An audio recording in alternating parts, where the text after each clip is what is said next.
Welcome to it, sports fans. It is the MKT Show, and unlike Jessica, I'm aware that we're live, so we're gonna keep this thing rolling.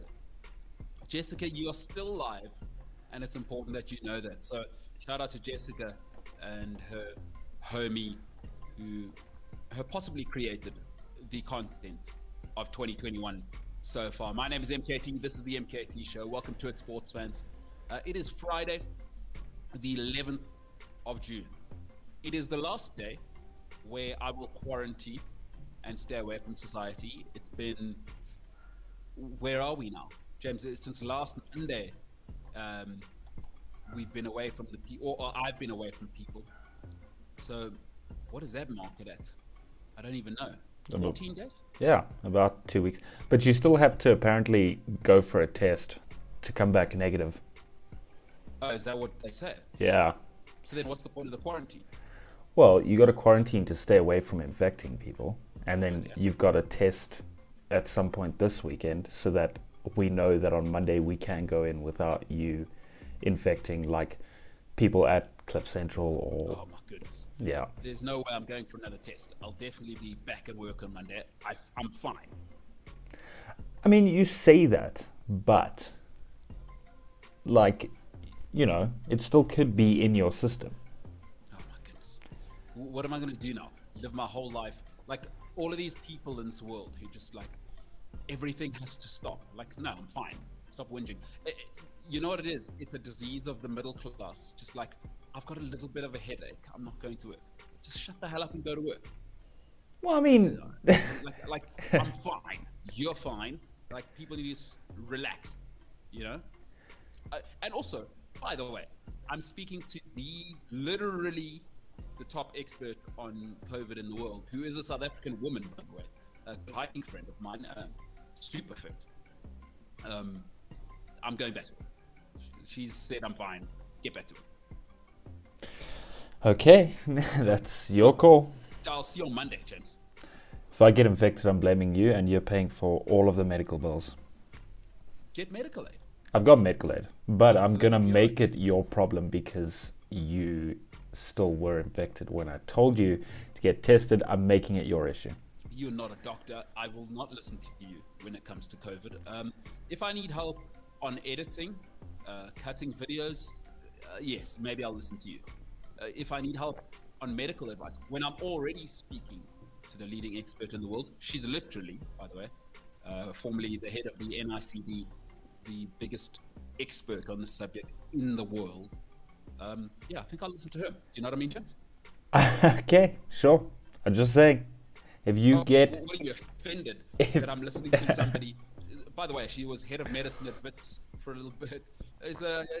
Yeah, this is somebody who's known worldwide as a leading expert, not only on these sort of diseases and viruses, but also ultimately she is the leading expert on HIV and AIDS globally. So, James, as much as I want to be your mate, I mean, you can take your opinion and you can go straight to hell. I mean, I'm not down talking her qualifications. I'm just saying it's good to practice caution. I think speaking to a doctor is enough caution. Like, what am I going to do? Shut the whole world down because I had some sniffles for 2 weeks? Do me a favor. I'm just saying. Yeah, you are just saying. And football's coming home, ladies and gentlemen. Listen, Euros is coming up, and I was trying to figure out whether I'm going to do fake excitement, but I'm not fake excited. It's been brutal without football for a week and a half, and we need this. I need this. You know, I shouldn't say, I shouldn't speak for James and for everybody else out there who probably has a life, loved ones. James has a partner in his life, so there's other stuff in his life that he probably enjoys. Without football, my life is incredibly empty because the NFL's also not here. NBA has been, it's just a dog show. It's turned into a mess. The only thing that matters on planet Earth is the NFL. And ultimately, you know, the Premier League is, as they say themselves, the greatest show on earth. So tough for me, but it's not fake excitement. I'm actually stoked for tonight for the Italians to mash up that bunch of turkeys. I'm like, so with the whole excited for football thing, I am, but I honestly can live without watching Turkey versus Italy. I'll probably end up watching it tonight, but I can go the rest of my life without watching it. You know what's sad? And I'm just speaking as a South African now. I was looking at some of the numbers of people listening to podcasts. We have listeners in some incredible parts of the world, but I'm more excited about Euros than I am about anything sports related in South Africa outside of the Springboks. Isn't that?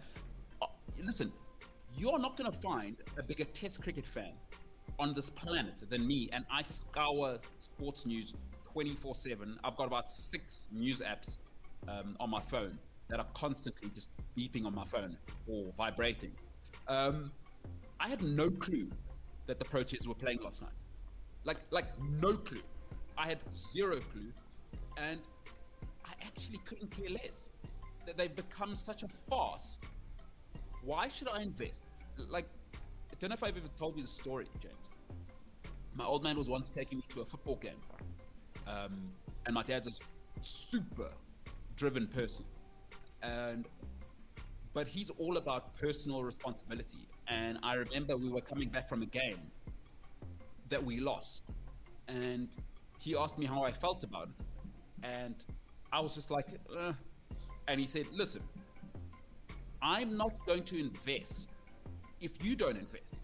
If it doesn't mean anything to you, I'm not coming to these football matches anymore. Because my dad is a super busy guy, right?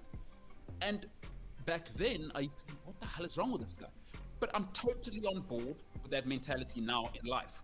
I don't invest in people if they aren't invested in what they're doing already. I am not invested in the Proteas. I am not invested in Bafana Bafana at all. Like, at all.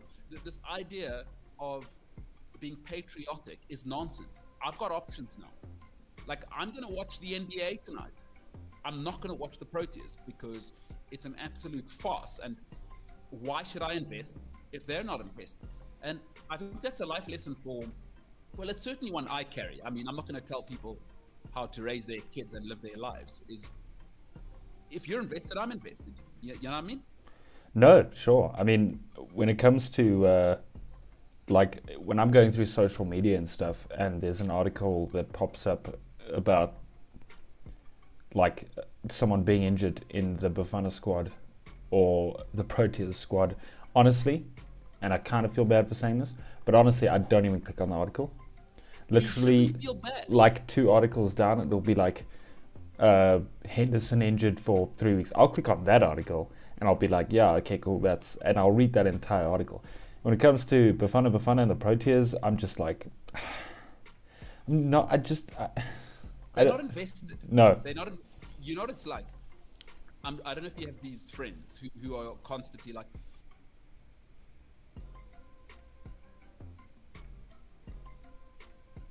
oh, well, this is awkward.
Welcome back to it, the MKT Show. Now, slight interruption there. A lot of people going, probably, I would imagine, wondering, did I not check my load shedding schedule? Or is load shedding an issue for me? That is literally what you've just noticed or witnessed. We've both just experienced that together. Where I live, I have not had the power cut once. Not once since I've lived here. And I've lived in this current apartment for, this is the 6th month now. So, this was very, very traumatic for me. Because I've heard about this load shedding thing. And the fact that it happened to me now, I guess it's almost like, you know, when you hear somebody's having liposuction, you always think it's someone outside of your circle. You never think you're actually going to meet somebody who's had a tummy tuck. You know what I'm saying, James? No. not even for a second. No, never ever wondered if I'll meet someone that has. Well, these things happen. And I was as shocked as everyone else. I mean, this whole situation, I thought it was load shedding, but of course it's not. I work hard, so I've actually moved into an area where madness like that doesn't actually come near me. Now, a lot of people are going to say, wow, hashtag privilege. You better believe it. I'm not going to apologize for my privilege at all. Not now, not ever. Can I just say that one of my worst fears came true there? Let's hear it. When we decided to do this whole remote show thing, like one of my biggest fears was something happening on your side and then just me being live by myself. And it happened on the last day that we were doing a remote show. And it was terrifying, but we're okay because you know why? Because we pushed through. And yeah, we did. You know, here we are. You're not susceptible to power cuts. And yeah, I think it was 2 minutes though. I want to be very clear. Well, where I lived, honestly, this is the most time I've spent with no electricity in 2 months or in 6 months, and it was painful. And if this is people's lives the whole time, my God, it's not terrible. Like, load shedding isn't a huge deal. I'll take your word for it. I mean, I just went through 2 minutes of no power, and I hated every second of the 120 seconds where I had no power. Try 2 hours. That's what I'm saying. Is that, my God, is this how you people live? Yeah, that's how us people who don't live near any ministers of parliament live. Well, we all have to live somewhere, James, and ultimately what's important is that we're back. That's what people care about. Actually, nobody cares where you live in life. Nobody cares who you are. People want what they want, and people want sports talk. And we, Jessica, are live to give you that sports talk. This Jessica We Are Live thing it's going to be lit for a little while. That lady's life. Listen, could be good for her, by the way. If you haven't seen Jessica We Are Live, do yourself a favor, jump on the tweet monster. But it's probably going to do good things for her brand, huh? Well, like I said to you earlier, I've got some stuff lined up for social media with James on the reasons why that whole incident happened. But I mean, publicity-wise, it's drawn a lot of eyes, I guess.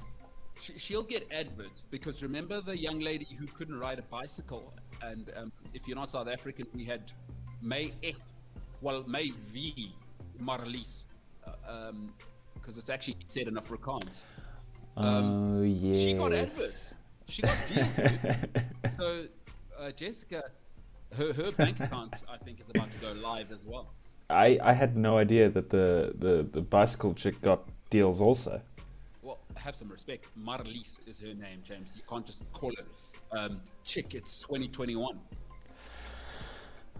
I'm not entertaining it. I'm not. Yeah. I'm not going to let it ruin my Friday. Your toxic masculinity is spilling over from yesterday into today, but that's okay, James. It is Friday, of course, and on Fridays, we head into the Friday 5 as normal, and we will talk about the group of death. Oof. My gosh. Cannot wait. Group F, the final group, as tonight, it all goes down. The football returns. It's good stuff. James, last night, right? Yes. I watched So my personality type is very, very obsessive, right? Um, Last night I watched Ronnie Coleman's documentary on Netflix. Oh man, listen, we'll talk about it a little bit later, but definitely, if you're into taking things to the next level in life, it is a little bit sad, but it's just awesome. You know, when you see men at that level, because that's a brutal sport, right? Bodybuilding is brutal. It is thankless. And Mr. Olympia, of course, as he's actually known as the king.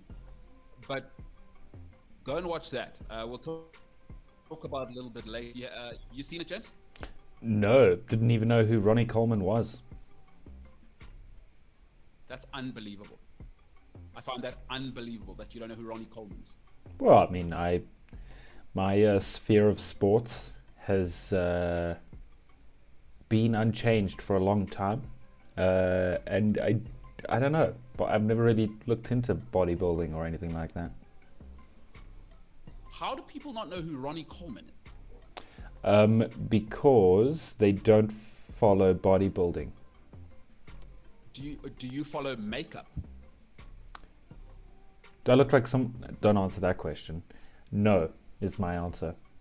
So how do you know who Kylie Jenner is?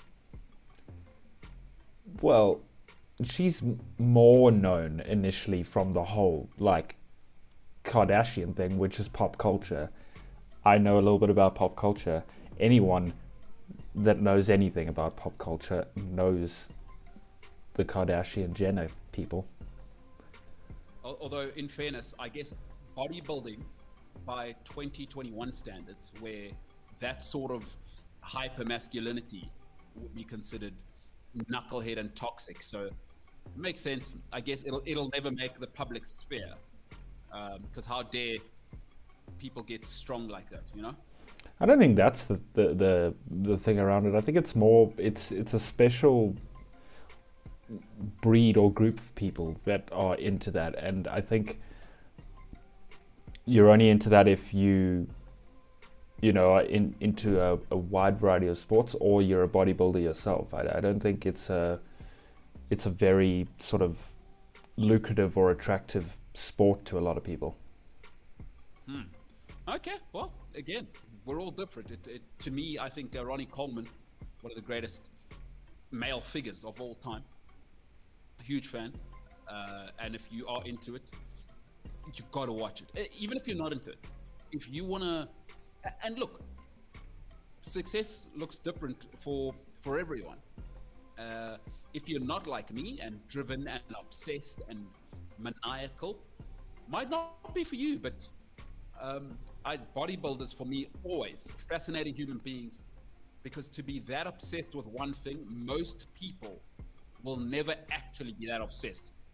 And then when you get into it and you realize that even within alphas, there's another level within that. Ronnie Coleman, the king. You got to see it. If you got Netflix, boy oh boy, must watch. Absolute must watch. Maybe I'll watch it over Italy versus Turkey tonight. I don't know. Oh, a bunch of turkeys. Well, I mean, yeah, sure. They're from Turkey, I guess. I don't know. A bunch of turkeys. Aren't they Turks? No, they're turkeys. Like, as a people, they are called turkeys. No. I'm not referring to their nationality. That's just how I refer to them. Oh. It's hilarious. Just to refer to a large group of people as a overgrown bird. Well, the country's called Turkey. I have nothing more to invest in this conversation. What a bunch of turkeys. Italy's gonna wipe the floor with them. All right, Jimbo, give us some of that music. We're back. And my God, thoughts and prayers. This load shedding thing looks. I mean, I had it for 2 minutes, and this is what people's lives are. My God. It's not easy. I'll tell you that much. It is not easy. All right, Jimbo, give us that music. Let's get into it. The Friday Five. So I decided again, 5 things that can be improved in the football off season. In fact, 5 things that have to be improved in the off season. All right, the Friday 5. At number 5, listen, rugby, right? There are 3 things that have to happen. Sync the global calendar, right? Establish a Champions League. So New Zealand, South Africa, England, your best teams must play one another. If France want to get in the mix, cool, find a way to get them in the mix. The 2 best from New Zealand, the 2 best from South Africa, the 2 best from England, and if the 2 best from France want to get in the mix, let's get it going after the domestic season. Shorten the domestic seasons, especially overseas, and let's get the Champions League going. It is time. And also, something that's crucial, stop the decline of the quality of rugby in the Southern Hemisphere. It's not our problem how you do that. Have less administrators. Stop telling me there's no money. Sansa, far too many administrators. We've got apps now that can do the jobs of half of the people that are there. Sack them, pay the players, and let's find ways to get rugby back to where it was in the late 90s and the noughties, especially in the breadbasket of rugby, which is the Southern Hemisphere. And ultimately what I mean by that is New Zealand and South Africa, because the quality is declining and it's incredibly worrying. So rugby needs to sort it out. All right, at number 4, can we please get Paul Scholes off TV? He is inaudible. He cannot speak. I'm sorry, the guy cannot speak. Being on TV, right, means you have to be articulate. He is inaudible, and it is painful. What is he doing on TV? It is revolting. Get him off. Listen, this is so old school. Like back in the day, you could only become a manager if you're a great player. Okay, but that's over now.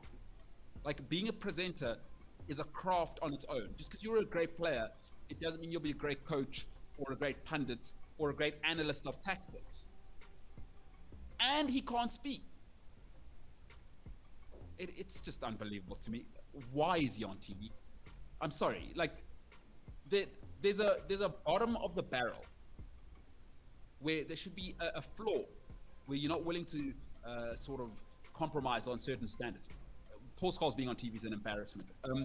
At number 3, listen, I like to consume things on my cell phone. I'm not big on being on my laptop and TVs and things like that. The English Premier League need a mobile solution. And I live in South Africa. I don't mean DSTV. That's not a solution. Their app is actually terrible for the phone. The user experience is horrendous. What I mean is I've got the NFL app. Let me tell you how this works. When you're watching an NFL game, you can pick whatever game you want, and they give you 5 angles to watch from. So for me, at number 3, the EPL need a mobile solution. I'm sick and tired of having to watch on my TV or my laptop. Why can't I watch it on my phone? Some people like to watch TV in bed, or if I'm just relaxing, or if I'm cooking, I can get Bluetooth earphones in. I need a way to have it on my phone that is a great user experience. Why can the NFL give me 5 options on my cell phone of how I can watch a football game, but ultimately the biggest, most competitive sporting league is still forcing me to sit down in a time where there's Amazon Prime and Netflix and YouTube, and why can't I just watch this on my phone? So EPL at number 3, find a better solution, because they need an over-the-top solution. Stop this middleman Sky Sports DSTV thing. Let's move on from that, because they still got Paul Scholes on TV on BT Sport. It's just, do me one. At number 2, look, again, if you are a cricket fan, I have some news for you. On the 18th of June, something called the Test Championship is going to have its final. Again, I am the biggest Test cricket fan in the world. I had no clue. I had no clue until I was going through social media and India and England, and I'm like, why? New Zealand are there? Oh. Oh, yes. They're playing New Zealand in the final. I know. If you're at home hearing this, you're as shocked as I am, right? Just cancel it. Listen, let me explain to you. This is exactly why Super Rugby collapsed in there. Don't make things complicated for the consumer. I just want to try and explain to you how the points table ended up. India and England played more series than everyone else. So India and England. Australia and England won more games than New Zealand. But they're not in the final. So they won more games, but they're not in the final. No, okay, I mean, so try and figure that one out. It's pathetic. Cancel it. That can happen now in the off season. Cancel it. Listen, you can't be everything to everyone. There's nothing worse in life than people pleasing. Don't people please. People will never be happy. If the IPL is the new focus of cricket, go with it. Doesn't mean I like it, but just go with it. Go with something. Because right now, IPL's a mess. T20 cricket's a mess. Test cricket's a mess. And ODI cricket is dying. Because you're trying to please everyone. Listen, if you don't value me as a customer, as a test guy, no worries. I get it. I imagine there are some, what you might call smart people working with you. They've done the data analysis. I'm not valuable to you. It's between 16 and 25. That market is where you want to be. Social media, the IPL, they'll buy shirts, etc., etc., etc. Stop taking the mickey with test cricket then. This test championship is stupid. Cancel it. Australia and England will have won more games than New Zealand, but New Zealand are in the final. By the way, in that whole mix, India and England played more series than everyone else. You go and figure it out. It's not sport. It's not sport. And it is embarrassing. Cancel it. All right, at number one, you've heard me say this before. La Liga. Fix your camera angles for crying in a bucket. It is the most important thing that needs to happen in sport this offseason. La Liga needs to fix the camera angle. It is atrocious. Let's just, while we're at it though, while we're fixing the whole camera angle and production thing, why do La Liga insist on having somebody who is heavily Spanish accented when you have a British person and people who can do the English commentary for you? So I've never understood the thing of, and by the way, I understand there is an anti-British bias on the continent, whatever. But if it's an English package, number one, I know continental Europeans hate speaking English, right? They hate it. France, Spain, they cannot tolerate if you come to their country and speak English, right? There is an anti-UK bias, and in the UK, there is an anti-continental bias. It goes both ways. But if you're an English commentary, and let's just presume that my bias is true, who is this Spanish-speaking person for? Because if you speak English, it's terrible to listen to, right? If you speak Spanish, you're going to listen to La Liga in Spanish. So who is this heavily accented Gaisca Mendieta for? Because it's not accentuated anything about the product. It's actually a nightmare to listen to. It's in English. I don't expect somebody who's Zulu to go and speak English as a first language. I don't expect that of people. And by the way, English is not a sign of intelligence, it's just a language. So this idea that I've got to listen to Alba Ferrer and Gaisca Mendieta and whoever else they've got on, and it goes back to my Paul Scholes thing. It's the same thing. It's inaudible at a point. They are unable to articulate what they want to say because a commentator should be accentuating what you see with your eyes. That's his role. And if you can't actually fully, in a verbose concise manner, right? You've got to be verbose to be a commentator. Peter Drury, John Champion, we hear their incredible use of the English language, which gives texture to the picture. If you can't actually describe what you're seeing, it defeats the core point of being a commentator or a co-commentator. So La Liga, just either do nothing, let's just have music playing in the background, or just get the British guys to come and commentate. For the Spanish stuff, I don't expect somebody who's doing a Spanish course to be the commentator. Who is it for? La Liga, sort it out. It's a mess. At number 5, rugby. At number 4, get Paul Scholes off TV. At number 3, the EPL need to get a solution that I can watch on my phone, over the top. I don't want to go through an intermediary. I don't want to go through DSTV. I don't want to go through Sky. Just plug me straight into the game I want to watch, when I want to watch it, and give me some angle options. And at number 2, the Test Championship. We tried, we failed. All right, let's move on. And at number 1, La Liga, the camera angle. But while we're at it, fix the whole production. And you know what? Don't be shy to go and ask Sky how they do it. Just let Sky take it all over, because your local broadcasters, and I live in South Africa, trust me, the SABC are a joke. So I know what it's like to look at hugely underqualified people trying to deliver a global product. I don't know if Spain have a dearth of production talent or what the story is, but cut it out. That's a mess. That is an absolute mess.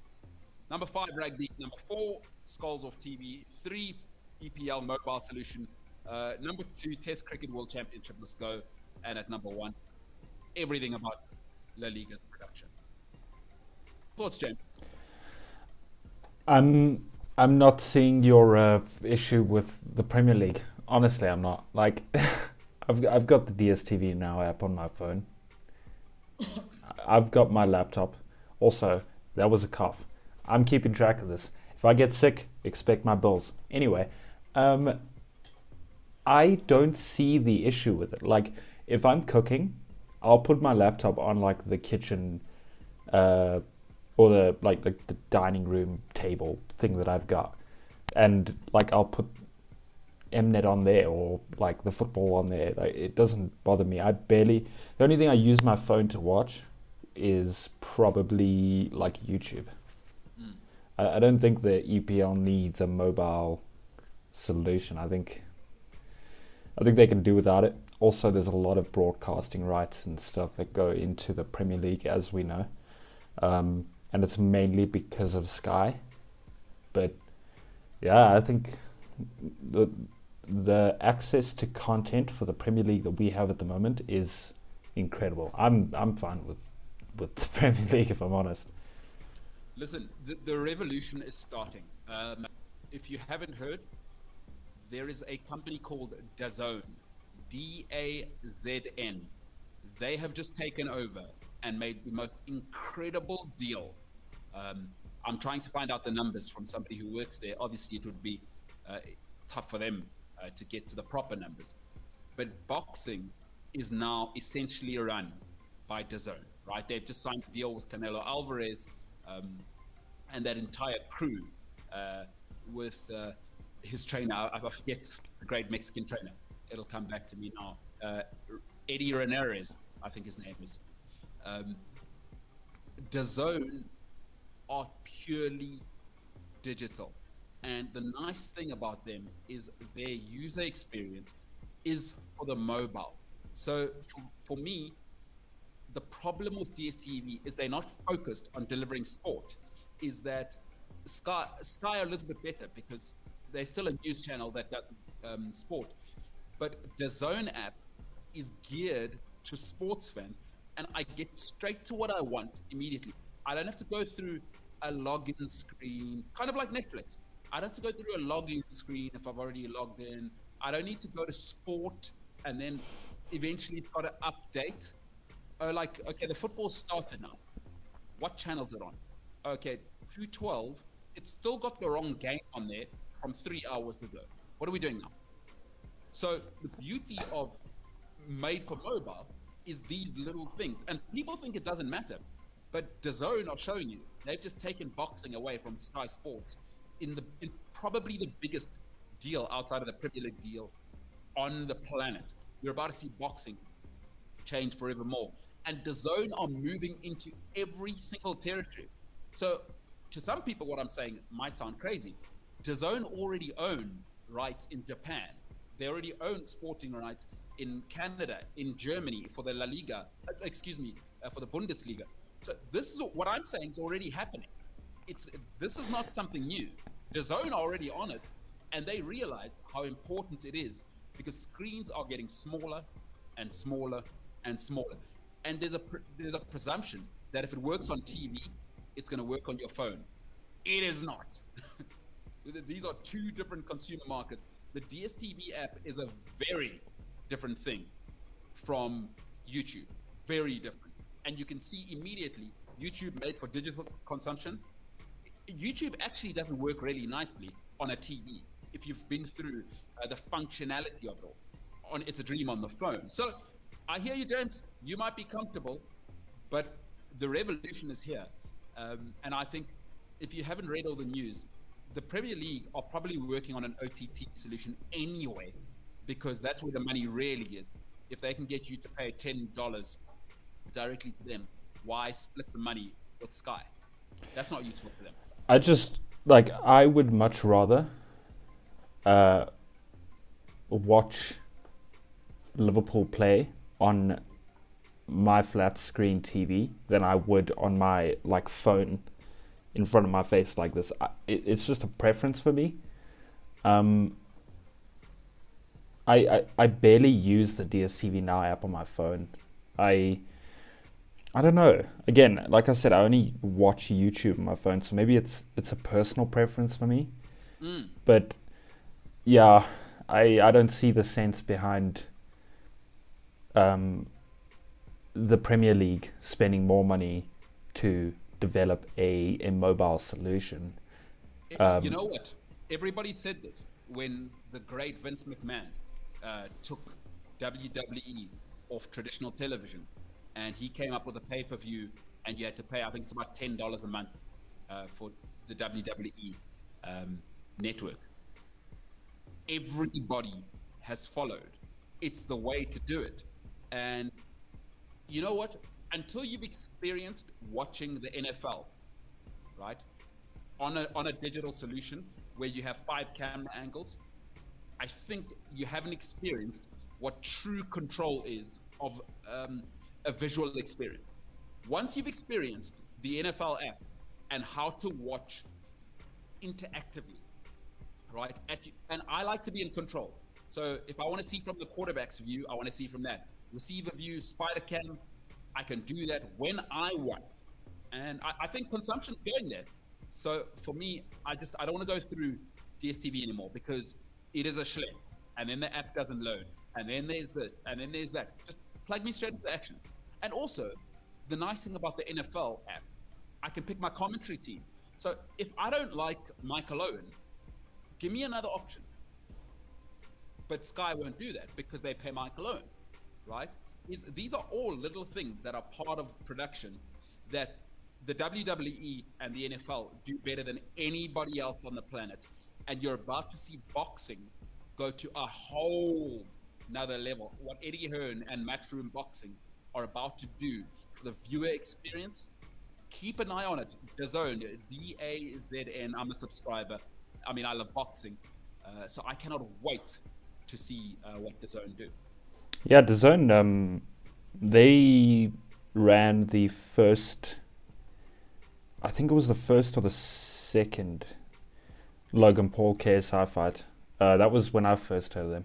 And yeah. I've seen them pop up more and more in a lot more of these fights, especially for like Jake Paul's fight. I know Canelo Alvarez had something, one of his fights was through DAZN or something like that. Well, his last 3 fights. So he had a fallout with Oscar De La Hoya and Golden Boy Promotions. Canelo Alvarez, a free agent at the moment. He works on a fight-by-fight deal with a guy called Eddie Hearn. Yeah. Eddie Hearn is the owner, well, actually, the son of the owner of Matchroom Sports. Yeah. But he is the number one boxing promoter in the world. And Eddie Hearn and Matchroom Boxing have just signed the biggest deal in boxing history. So DAZN now will be carrying all Matchroom fights. Yesterday, in fact, the deal came out that DAZN have also signed with Eddie Reynoso, Canelo Boxing, and Canelo himself, which is two separate companies. Canelo and Canelo Boxing are two separate companies, and they are going to be everywhere.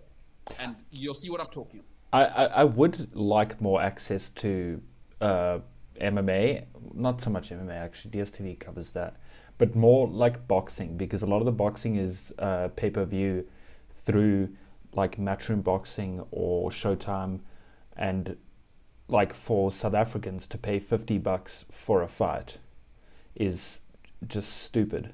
So I mean, if those sort of mobile solutions came from the boxing world to South Africa, I would 100%. It's already available. DAZN, $1.99 per month. That's not terrible, And actually. it cuts out pay-per-view. So you don't need to have pay-per-view if it's on DAZN. You get Canelo Alvarez, Anthony Joshua, all the big fighters. Like, I don't want to get into every single big fighter that they've got, but they've got, I mean, when you talk of the top of the pops, the only one they don't have is Tyson Fury. Damn. Yeah. So Wow. anyway, I'm just telling you, but NFL, that's where you need to be, though. The NFL app, NFL Pass, is like nothing you've ever seen. I can live without it. All right. All right. I'm a man of simple tastes, you know? You are, yes. I can tell. You are. Which is okay. Well, that's okay. You know, James, the Scandinavians say simplicity is the highest form of sophistication. Exactly. So, shout out to you. You know, I've got a roof over my head and lights every now and then when Escom allows me to. Sure. Simple. I'm a simple man. You are very simple, yes. No, not like I'm not simple. I am a simple man. You're very simple. No. Yeah. No, because that implies that I'm stupid, which I'm not. That's not what I said. I said you're simple. Well, did you though? I did. All right, Jimbo. By the way, Yes. I can't get enough of this documentary. You have to listen. If you are out there and you're going, I have nothing to do this weekend. Euros is at late at night. Believe you me, the king, Ronnie Coleman. You have to go and watch that documentary if you have Netflix. It's one of the coolest things I've ever seen. I assume you've watched the what's the basketball one called? The Last something? Last Dance? Yeah, I assume you've watched that. I've watched a few episodes of it. I know that it was a huge thing when it first came out amongst like basketball fans and even people that weren't basketball fans. Was it worth it? I mean, I'm not into basketball. That's why I'm asking. Well, I think you just have to be into greatness at a stage. Like, there are certain people. You don't have to be into investing to understand that Warren Buffett is next level. You don't have to be into broadcast to understand that Oprah is the next level. You know, for me, I'm into greatness. So I'm not really worried about the fact that I'm not into so-and-so. Like, I'm not into, I don't own a digital media house, but I love Netflix and what they're doing. I'm into Google and what they're doing. You know, I'm into what Elon Musk and what he's doing. So I'm more focused on greatness. And listen, we're all different. Ronnie Coleman, to me, I love the pursuit of greatness. You know, the single-mindedness listen, bodybuilding is one of the most difficult things to do on this planet, purely because most people on the earth are not disciplined, right? 99% of society is not disciplined. I mean, I read a stat this morning that 78% of American society is obese. So it just, to be that connected with a task that you have to complete is just insane. Very few people. I would hazard a guess and say 50,000 men walking this planet could have the discipline to be in Mr. Olympia. Now, at the very top of that was this one man who changed everything. Obviously, preceded by a guy called Dorian Yates, who changed the game. And then following Dorian, then the great Ronnie Coleman he took it to a whole nother level. 8-time Mr. Olympia. But worth a watch if you're into the pursuit of greatness, whether you're into bodybuilding or not. I think the closest I come to being interested in bodybuilding, and even this is a stretch, is the like weightlifting and like deadlifting and all of those kinds of events at the Olympics. I love watching those for some weird reason. I just enjoy those events so much. But that is probably the closest to bodybuilding. And powerlifting. Listen, I think it's got something to do with. It's awesome to watch. It's why I don't watch the PSL in South Africa, right? I've always said I don't like. Honestly speaking, if I took 6 months, I think I could, at 35 years old, play in the PSL. I've played high-level football. I don't feel any shame in saying that. I don't like watching things which I feel like I could compete with people. I love watching exactly what you're saying, is sometimes to see freakish human behavior. Because deep down, we know what it takes to get there. It's probably about 12 to 15 years of dedicating yourself to something every single day. To be an Olympian every single day, to be Mr. Olympia every single day of your life for at least 12 or 15 years has to look a certain way. And even if it's difficult for a lot of us to admit it, but we admire what feels unreachable, which is why I think Michael Jordan and what he did and his legend and that documentary did so well. Number one, there was no sport, so they got the timing right. But it was his ability to give it all. Tiger Woods, it's his ability from 4 years old to be maniacally obsessed with achieving greatness, you know? And it feels superhuman. Like, we need heroes. We do need heroes. Otherwise, most people, I've said this before, if you leave them to their own devices, they'll eat Doritos on the couch. And that is not the way to do it. It is not admirable to me that people want to sit on the couch and eat Doritos and do nothing. I think that doesn't move society forward. I think it's incredible how these guys spend like 15 odd years training to go to 1 or 2 Olympics to do the weightlifting, right? And maybe they walk away with a gold or a bronze or a silver medal or whatever. Maybe they walk away with nothing. But I find it incredible that like they devote 15 years of their life and then some to like a single moment or a couple of moments that they probably won't have again because of their past like 15 years, and that's caused strain on their body, so they can't actually compete at a high level anymore. So I think that whole process is quite incredible, just for that like one moment to try and achieve a gold medal or like a silver medal. That to me is incredible. Yeah, I think one of the greatest sort of human feats, and it's why we admire these people at the top, right, is most people aren't focused. Like most of us, and I include myself in this, is people aren't focused.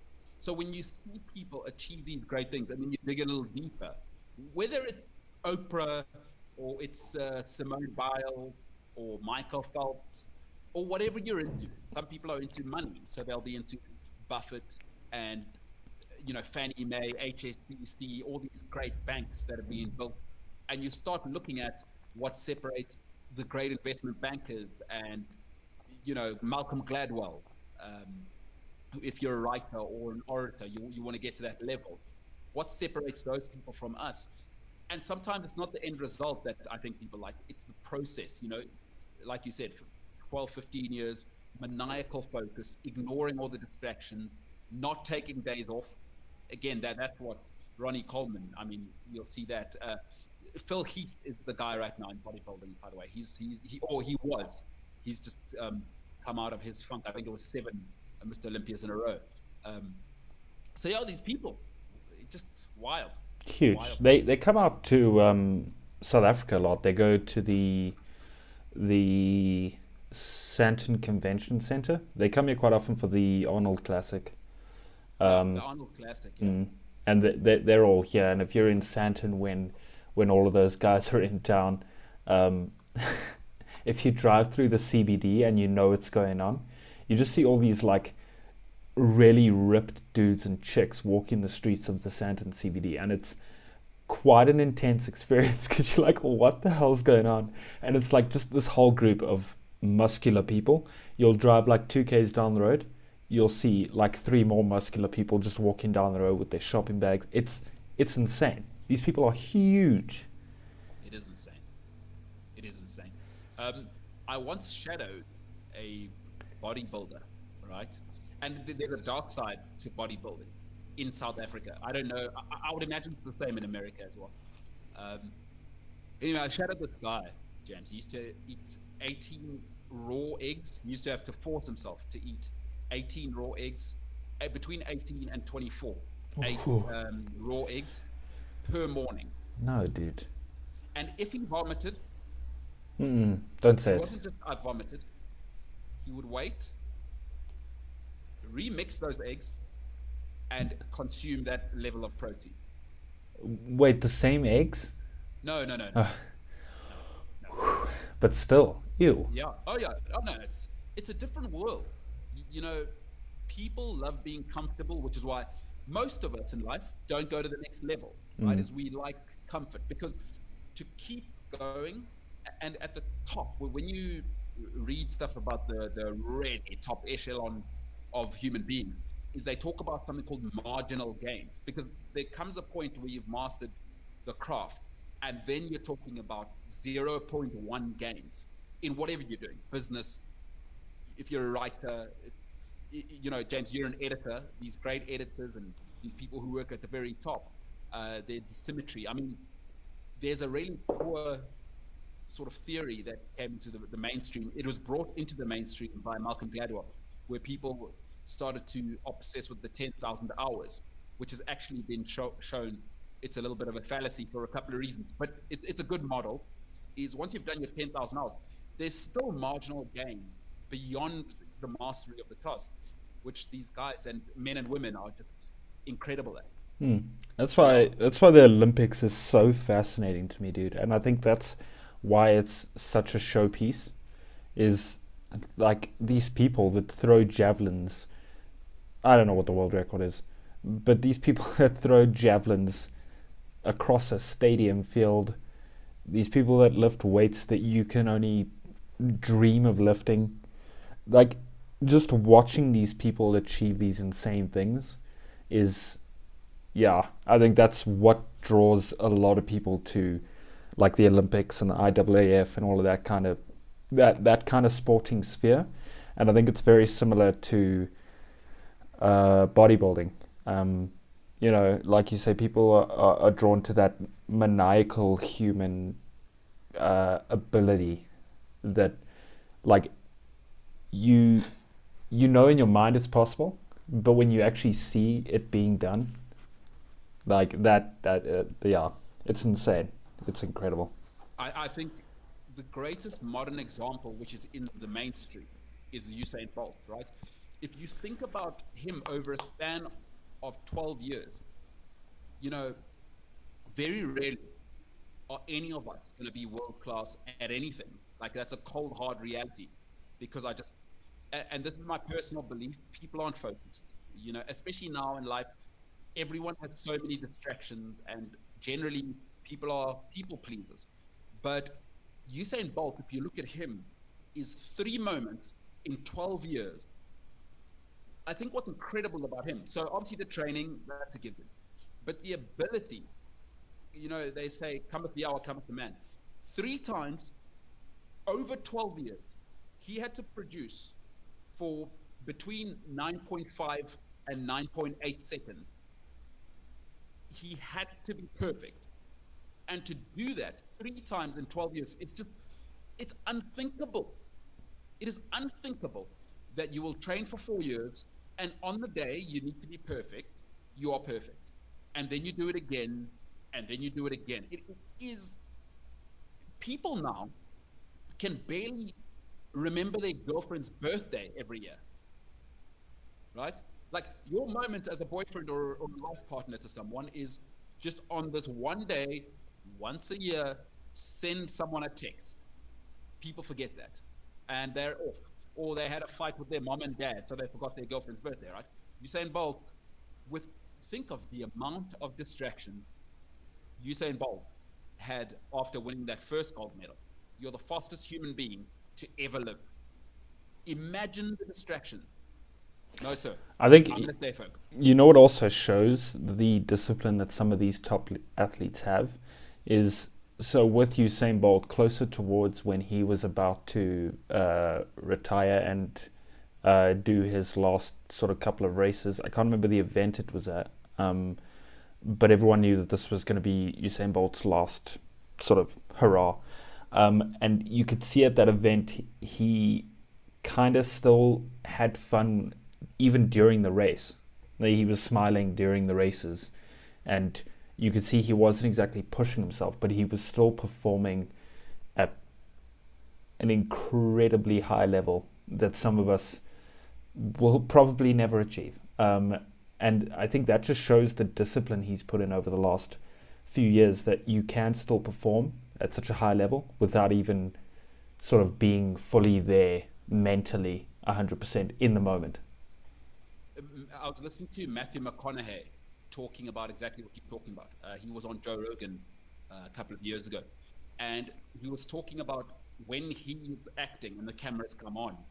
He says that's when he's having a good time, because everything in preparation, he has not left a single thing to chance. And I would imagine Ronnie Coleman, Usain Bolt, Oprah, whoever you love, Simone Biles, Serena Williams, Roger Federer, Tiger Woods, is that when the pressure comes, that's when they have fun, because the preparation was done. So anyway, that's what I enjoyed. And if you're into high performance, I highly recommend The King, Ronnie Coleman. Go and check it out on Netflix. That was a good discussion, huh? Damn. Oh, I don't know. It's not for me to say. Look at us. We're just thoughtful, thought-provoking, you know? Are you going to start pumping iron now, James? I know you're climbing stairs now. Do you think that's going to make you obsessed and you're going to start just pumping iron like your brother?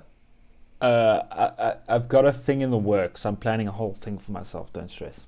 What's the story? Let's hear it. I am stressed now. I didn't want this to be an on-the-show thing. Too late. Yeah, I'm just sort of doing a lot of reading at the moment because I know when it comes to working out, and not necessarily when you're trying to build anything, but whatever sphere of working out, there's that whole thing of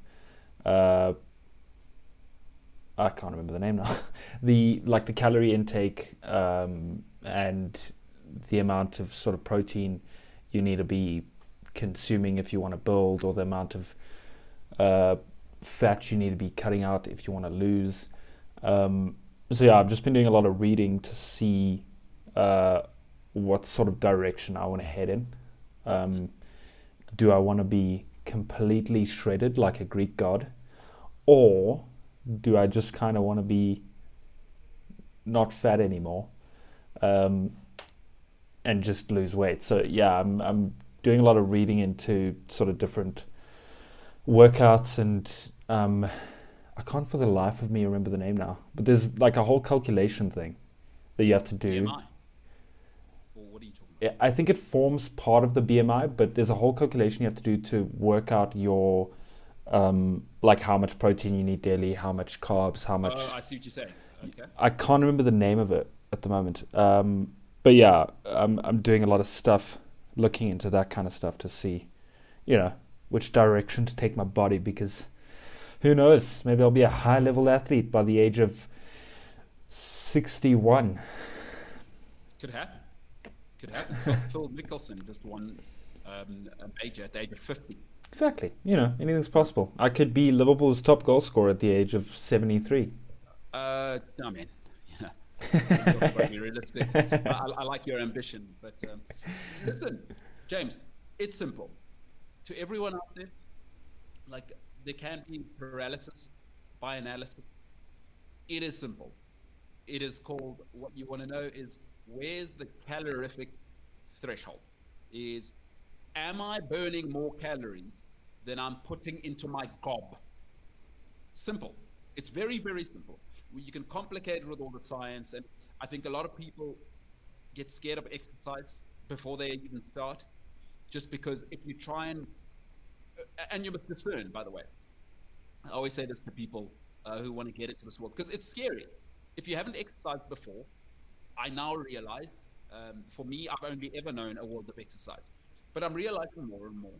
If you've never exercised, it can be scary. The information overload is hectic, but it's simple.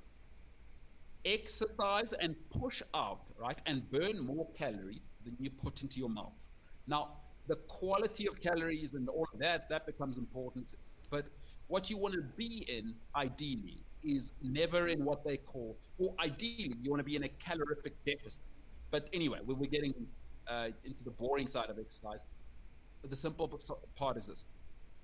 If you are overweight, just start exercising, because you didn't get overweight, right, by exercising too much.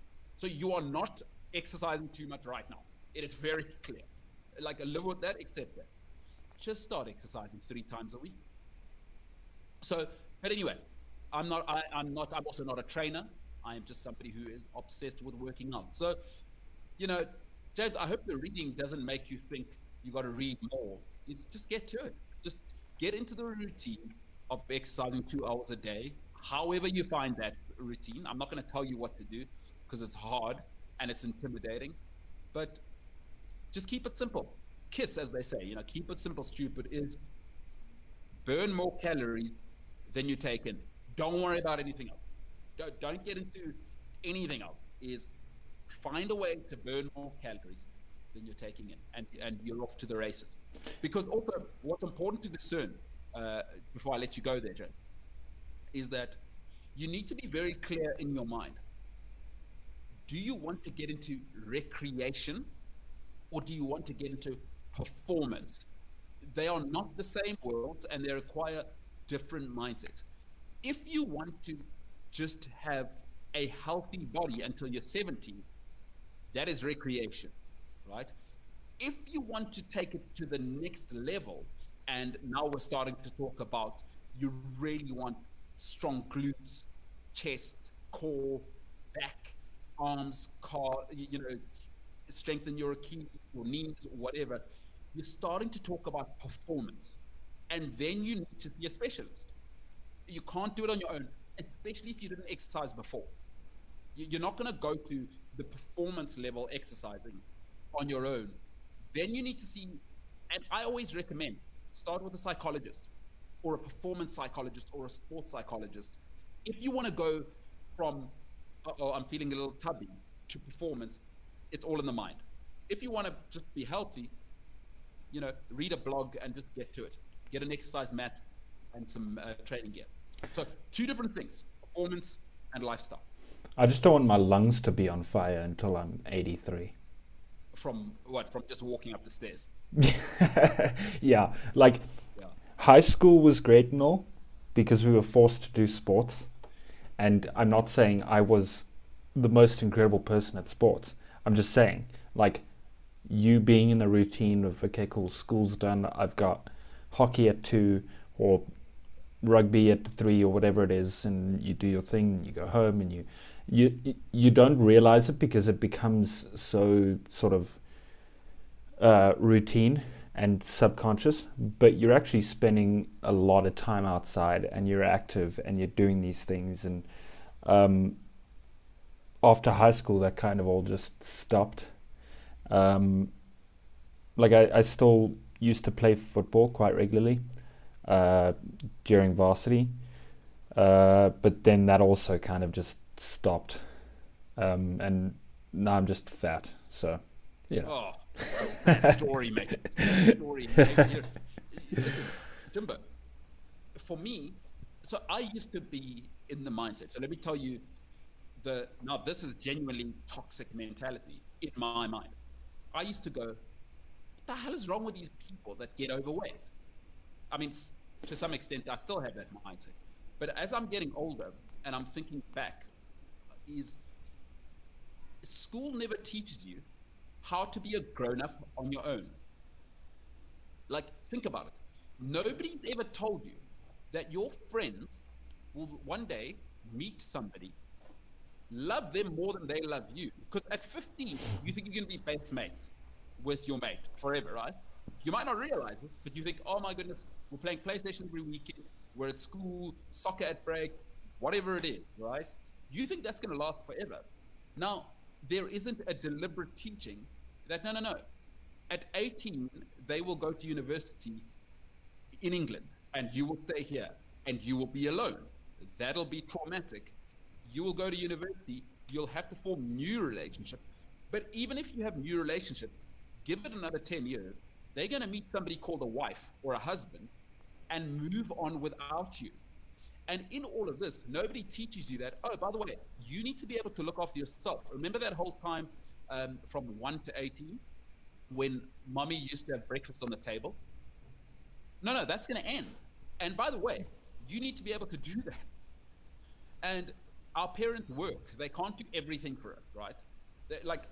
There is no perfect parent who can also teach you that part of, oh, no.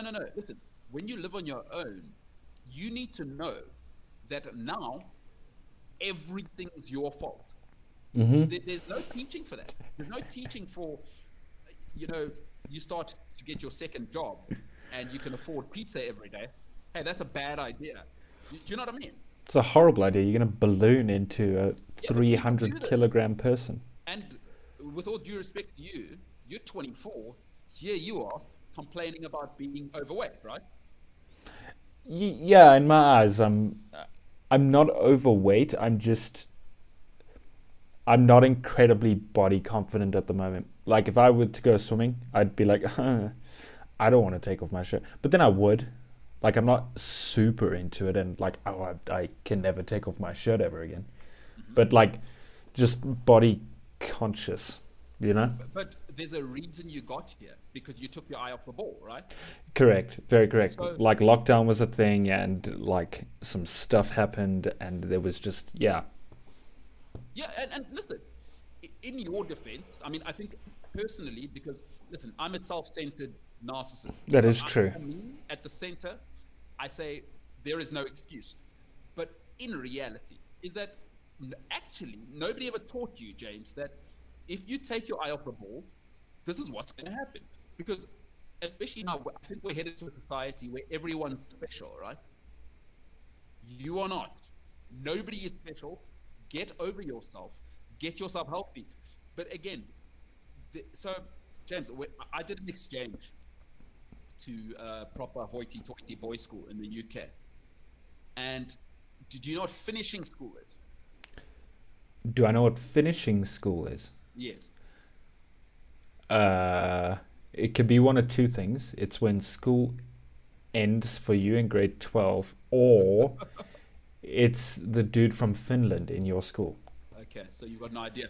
All right, so for those who don't know, finishing school is that there are gentlemanly and sort of ladylike ways to behave. It's really a trap that the royalty have to keep everyone out. But finishing school for ladies, but for men, it's called cotillion. And I went to cotillion while I was in the UK at the school. And it was very interesting. It's very hoity-toity, very pompous. But everything I'm telling you now, they taught me there. I mean, my father was a cotillion school my whole life. But in this, they teach you how to be a gentleman. And not in that corny sense. There are certain things as a gentleman that you should be able to do without anybody else needing to be around you. And you need to be able to do them by a certain age. So some of those hoity-toity schools in the UK enter some of their kids, especially the leadership program kids, into cotillion from what we would call grade 8 on this side. So around 13, 14, if they identify you as a leader, as a potential to go to the next level, Alistair Cook famously, of course, the great English cricketer known for playing the cello and all of these things. Very, very interesting story if you look into it. But they enter cotillion, and these life lessons of being gentlemen, one of them is your health. Your health is all on you, but they teach you what you should know and how you should conduct yourself as a gentleman. And it's a very interesting part of the education of a young man, which I would never have learned if my parents hadn't worked hard enough to give me that exchange opportunity. But really, really interesting what you're saying. And I think nobody teaches people how to become a grown-up, because part of health is being a grown-up. Like, especially now, James, your generation more than mine, you've got so many distractions all the time that make you sit on your car. Like, just the fact that however you're feeling about your body is, if you want to be brutal about it, is you did it, right? Nobody else forced you to drink the beer and whatever, and ultimately, and part of cotillion, that something that they teach you, and I think this is why the elite stay the elite. They have a very brutal way of telling all of us, and they did this, is life is hard. Get on with it.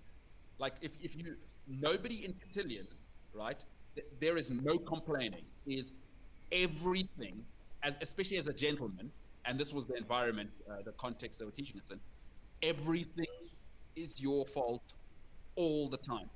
Now, that mindset is very counterintuitive to today's mindset that I hear a lot. And maybe not everybody thinks like this, but that, I'm special, I'm important, and I need work-life balance. In cotillion, they taught us everything is your fault all the time. There is no balance. Keep your eye on the ball. And ultimately, I think more people need to hear that, is never take your eye off the ball. Before you know it, you're going to have to look down at your belly and ask yourself some tough questions. And it's tough because life's hard, because girlfriends have demands on you, moms have demands, family. You start to get social habits, as we all do in our teens and 20s, and I certainly did. Luckily, I carried on with sport. But you have these things that creep into your life, and ultimately, you don't realize that your character and your fundamental teachings are being avoided, right? Mm. And listen, it's brutal. It is brutal. Life is brutal. But man, the health thing for me is so scary. And reading that stat this morning, 78% of Americans who were accepted into hospitals were obese. It is scary to me. That is so scary, because I've never imagined, I've never ever in my life imagined living life unhealthy, because I've never experienced it. I've never not been at my very worst, when I was drinking my worst, and I was probably at a 6. That's the least healthy and physically capable I've ever been. So I've never understood a world where people are talking about not being able to do something functionally, and their lungs are burning from walking up a hill. What? but that's life. But that's life, And I hope, Jimbo, you can find your way to the other side, pal. I'll get there. It's a mental thing. You will get there. You know what you should watch is a docu movie. Mm-hmm. It's a documentary. It's definitely a documentary. It's called Super Size Me. Seen it? Yes. But okay. And that also talks about the obesity in America, and the issues about sort of body image in America. Because, for anyone that hasn't seen it, it's essentially this guy who spends 30 days, so a whole month, eating just McDonald's for breakfast, lunch, and dinner, and essentially whenever he's hungry, he can only eat McDonald's, and it's a challenge that he had set on himself. Nobody said, hey, you have to do this kind of thing. Like, he put it on himself to see the effects of sort of fast food and weight management almost. And after the first week, he's already like throwing up, because he's just packed his body with so much like processed potatoes and processed patties and egg McMuffins and all of these like terribly processed things, that it's after a week of doing it, he's throwing up. So yeah, I mean, it definitely does put McDonald's and fast food in general into perspective. And if you're easily persuaded, I guarantee you, once you watch that, you won't eat McDonald's ever again. And listen, Jimbo, I think that's a good point to stop. Otherwise, some people may want to watch it, and I think you should watch it.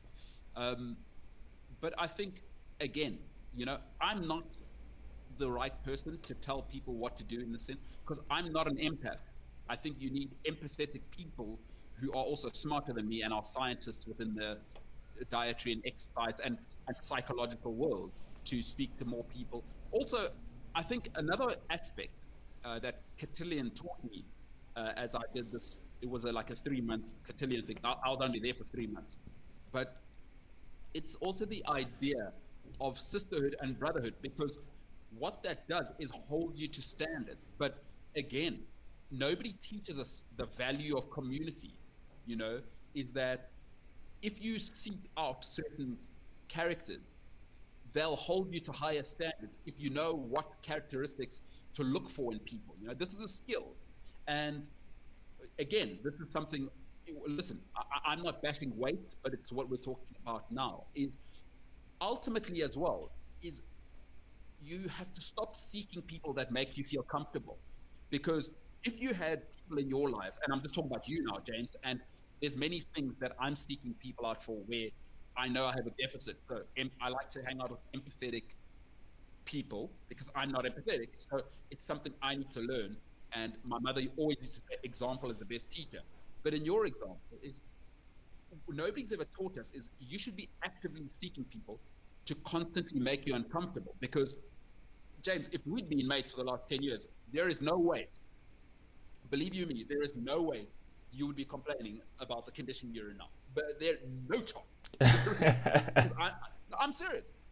I address it with my friends, and I have 4 or 5 close friends. I will address it to them if I start to see their health deteriorate.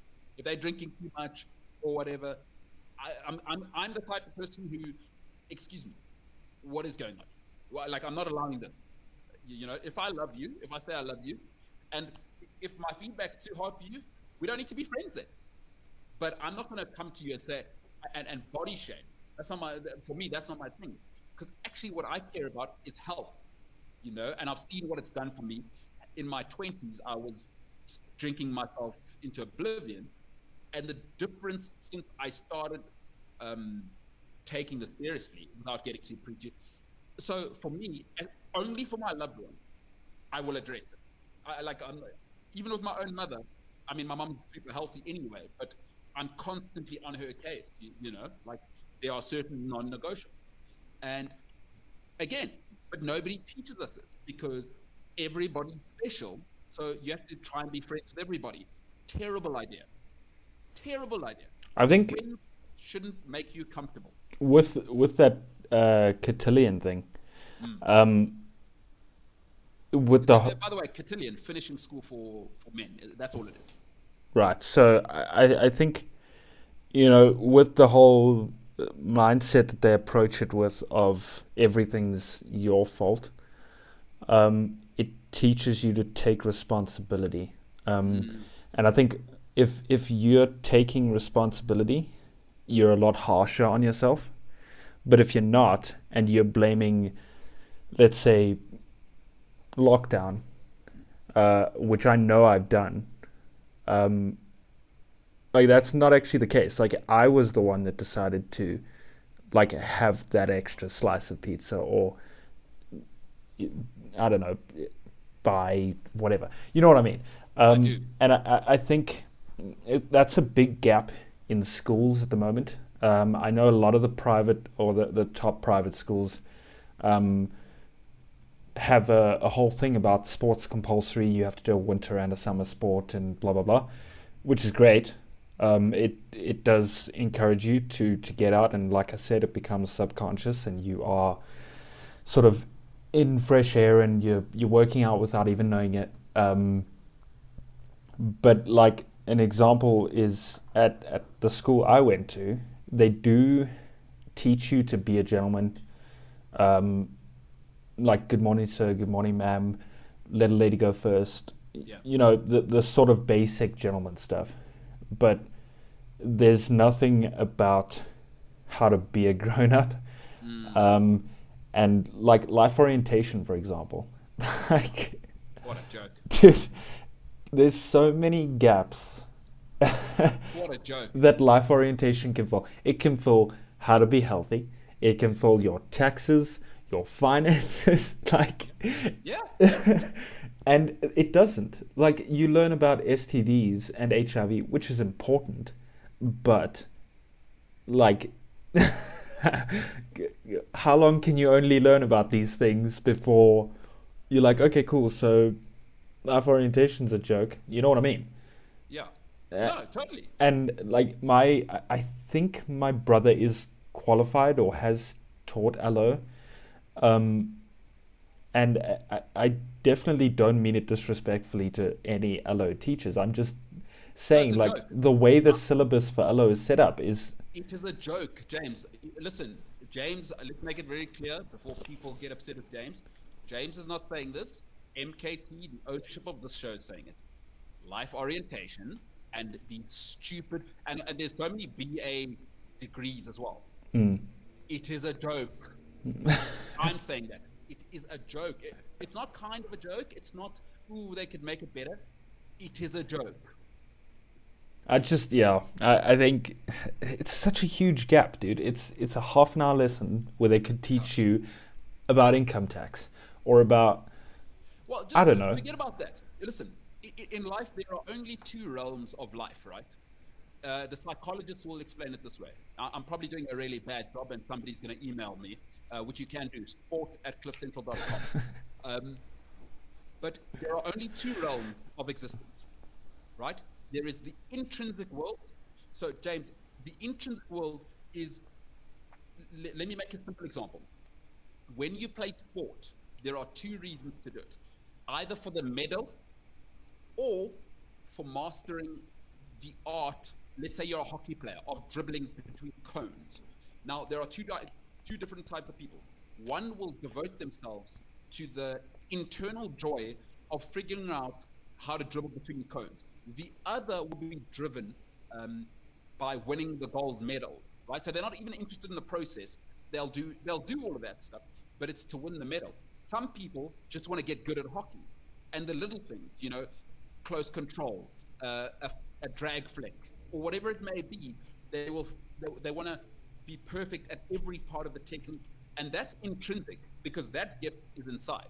So you might not see Jennifer staying an extra hour just to work on her dribble around the cone, right? But she's getting those gifts inside. Nobody is giving her that feedback. Some people want to win the medal and be seen as champions. So in the world there are those gifts, being nice to your family. When you complete a task, whether it be, if I say I'm going to wake up at 5 a.m. and do 20 push-ups, that gift, nobody can see that, but that fulfillment of finishing the task is an intrinsic gift. Extrinsic needs feedback from people outside. So those are the two different realms. There's intrinsic and extrinsic reality. And why don't we take 16-year-olds and tell them this, that being healthy is for you? By the way, also, could we maybe teach people how to be nice to themselves? Why is there no course in school for that? Like, what are the things that are good for me? I don't mean things that I like. I mean, what is good? Just because it's good, it doesn't mean it's good for you, right? Yeah. And I think people are finding that out. I think sport definitely does play a part in that, because you're outside. Sometimes you're with your mates, sometimes you're not. Sometimes you're focusing on dribbling the ball through the cones. Other times you're focused on making third team hockey. Yeah. And I think just as annoying as it used to be to wake up at like 7 o'clock in the mornings in winter to go to Saints to do sport, like it was annoying to have to wake up at that early. But when you're playing the game, or you're warming up, or you're getting ready to play the game, or you finish the game, you always, whether you've won or lost, I always had this feeling inside of that was a good shift. Like that was an hour or an hour and a half of me being outside and pushing my body, and that felt good. And that happened at least like twice a week when we had fixtures.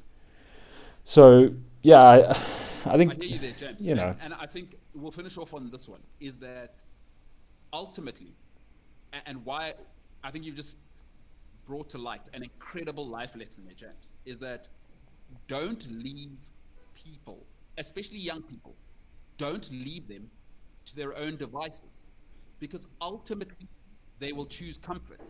And I think, again, as you grow up, and you can correct me if I'm right or wrong in what you're going through here, James, as I'm growing up, I'm starting to learn this very harsh lesson. Most of life is doing stuff you don't want to do. 95% of life is doing stuff which is unbelievably painful because it doesn't serve me. Getting up in the morning, like, listen, I don't want to get up at 4:30 every single morning. But until you've done it for 6 years, as I've done, and seen those benefits of what being disciplined is, and I say to people all the time, discipline is freedom. And the great Eliud Kipchoge, the greatest marathon runner of all time, had an Oxford Union where he said, only the disciplined ones are free. If you are not disciplined, you are a slave to your moods and your desires. Only the disciplined ones can be free. If you have no discipline, you are not free. And ultimately, life is mostly doing stuff you hate. And I know that sounds horrible because Instagram tells us all the time, do what you love. No, do what you're good at and get good at it. That's life. That's real life. Do what you love and love what you do. # blessed, not stressed. You know what, James? If you do what you love, you'll never work a day in your life. All right, listen. Go that way. And oh my God, let us hope people don't actually take anything we've said too seriously, because if people are going to take life lessons from two idiots like you and me, James, you've got to worry for society, right? You are essentially walking the plank, is what you're doing. Not sure why. I'm not sure why I chose that reference, but yeah, it's a great reference. I'm sticking with it. Good reference. You are essentially, if what James and I have to say seems prophetic to you, you are in huge trouble. You are in massive trouble as a human being, and you need to make better life choices. Anyway, Chimba, listen, we've got a little bit of time here, so we're going to get into what we actually need to talk about is sport, and it's Euros, and it's Euros fever. And I want to talk about, by the way, if you're joining us on YouTube, please click like. That's the up thumb. I think the amount of prophetic conversations we've had today deserves a like. Well, again, I don't know. Maybe dislike, because if this show is giving you prophetic advice, if you think that our advice is any good, I do worry for you, James. I don't want people coming to this show for life advice. No, please. We're just a bunch of idiots that talk about sport. All right, Euros, Jimbo. It's the big one, and football's coming home. Is it? Damn, I'm hearing a lot of. All right, Group F.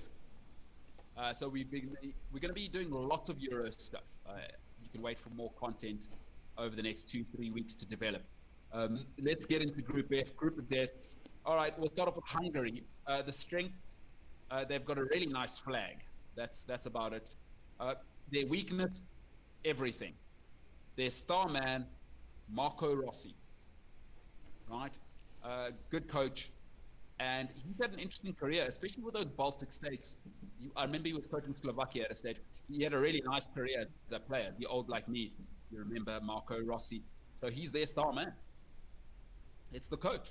So Hungary, They are going to be the whipping boys of the group. Let's move on to Portugal. Their strengths, I think, for me, lies in the attack. As I was looking at the squad, Ronaldo, Silva, Jota, João Felix, just to name a few. So their strength is there. The weakness, goalkeeper, defensive midfield, central midfield, and centre forward. Listen, I know people like Ruben Neves. He's at Wolves. He's okay. He was brilliant in the Championship. I've seen nothing in the Premier League that tells me that he's the next level. João Moutinho is still their star guy in midfield. And I mean right in the centre of the park. He's about 400. And he got exposed this year in the Premier League. The legs are gone. So they've got a problem for me. Goalkeeper, William Carvalho. I'm sorry. Where's he at Real Betis now? No. So that hasn't worked out. So goalkeeper, defensive mid, central midfield. And the one problem Portugal's always had, centre forward. That they still can't find. Every midfielder is technical, small, this, that, the other. Cristiano Ronaldo is still not a centre forward. He's not your man up top. He doesn't hold it up. He doesn't bring people into play. What he is an incredible finisher. So goalkeeper, defensive mid, centre mid, and centre forward, a huge problem for me. Their star is one CR7. I don't really want to get into too much about him. We all know what he stands for. Next, France. Strength, attack. Right? Koeman, Giroud, Mbappe, Griezmann, just out of this world. But they aren't perfect. They are not perfect. I think they have weaknesses. If you can get to these, you can exploit it. Goalkeeper, centre back, left back, right back. Listen, Varane's been an injured mess for the last 18 months. That's their only real world-class guy. Mendy's shown you at Man City, he ain't it. He ain't it. So goalkeeper, I've never liked Hugo Lloris and still don't. I think he's been on a golden ride with the French team. But goalkeeper, centre back, left back, right back. For me, if you can somehow get past N'Golo Kante, seriously, I think you're in the money. It's a little easier said than done, as you've seen. Atletico Madrid, Real Madrid, and Man City couldn't figure it out because N'Golo Kante is essentially a midfield trio on his own. But they do have weaknesses. And the star man, Antoine Griezmann, he's their best player. Don't give me Mbappe. There's no one else. Right? Their best player is Antoine Griezmann. You saw it at the World Cup. Everything goes through him. Everything productive goes through Griezmann. And he can do it all. He can carry the ball. He's technical. He can slip into the central midfield role. He's an artist. Absolutely brilliant player. And with all that talent and Mbappe flying past him, Koeman flying past him, Giroud as a wall up top, it's perfect for him. I think at Barcelona, he just has a little problem called Leo Messi occupying the role he wants to occupy. But with France, he's off the leash and he's magnificent. Star player Antoine Griezmann, really looking forward to seeing how he performs again at the Euros. For me, probably my other favorites, right? I said Italy, not probably, definitely my other favorites. And they haven't done well in qualifying, and it's been a rough, bumpy sort of 18 months. Die Mannschaft, right? Die Mannschaft. Listen, Germany's strength is the system. It is the system. There are no weak links, right, in a system that is functional. Germany's great gift is the system. So that's their strength. My personal favorite, Thomas Müller, coming out and saying, the thing about Germans and how they're raised is that there are no stars. And listen, now Müller is a cheeky Bavarian. If you've ever met any Bavarians, they'll tell you there is Germany and then there is Bavaria. They are not shy of confidence. And he says, the way they are raised as Germans is that there are no stars, only the team, which is why there's no single star, but they have 4 stars on their chest. So that's to say that the team is more important.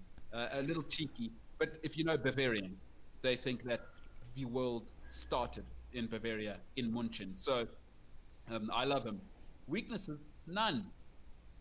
They are a complete football squad. From the back to the front, if it's filled with Bayern Munich and top-class talent from the globe. They are perfect. I don't see a problem here.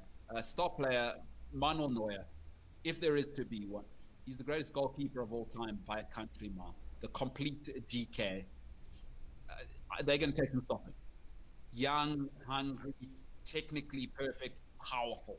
I mean, you look through the spine and you just see insane power. Technically, their players are perfect. German players are boring but perfect. You add Leroy Sané, Thomas Müller, and Timo Werner to that perfect spine and perfectly coached team. They are perfectly coached. There are no holes. There's power, pace, and finesse in abundance.